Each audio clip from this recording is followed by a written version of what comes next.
KTR ACB కేసులో court తీర్పును స్వాగతిస్తున్నాం. అవినీతి జరిగిన దగ్గర అసలు విచారణే వద్దని చెప్పి కేటీఆర్ కోర్టుకు పోవడం అనేది అప్రజాస్వామికమని కోర్టు చెప్పడం దీనికి ఒక ఉదాహరణ. అన్నిటికంటే ముఖ్యంగా ఏంటంటే, దొంగతనం చేసిన తర్వాత ఆ దొంగతనాన్ని దొంగతనం కాదు అని నిరూపించడానికి శతవిధాల ప్రయత్నం చేస్తున్న పరిస్థితి మనం గమనిస్తున్నాం. ఈరోజు మానవ హక్కుల కోసం పోరాటాలు చేసేటోళ్లకు కోర్టులు బాసటగా ఉంటాయి తప్పితే, దొంగల హక్కుల కోసం పోరాటము, దోపిడీదారుల హక్కుల కోసం పోరాటం చేసేటోళ్లకు కోర్టులు, చట్టాలు సపోర్ట్ చెయ్యవనే విషయం కేటీఆర్ తెలుసుకుంటే మంచిది.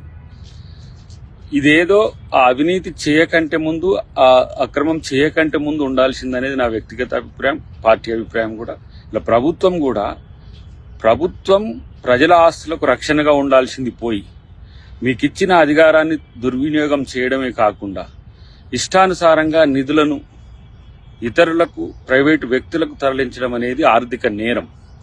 అది ప్రజాప్రతినిధిగా ఉన్నప్పుడు ఆ ఇంత సోయిని మర్చిపోయి కేటీఆర్ చేసిన ప్రయత్నానికి ఈరోజు ప్రభుత్వం చర్యలు తీసుకోవడానికి వచ్చింది. దానికి కోర్టుల మద్దతు ఉండడం అనేది కూడా ఇది స్వాగతించాల్సిన అంశం.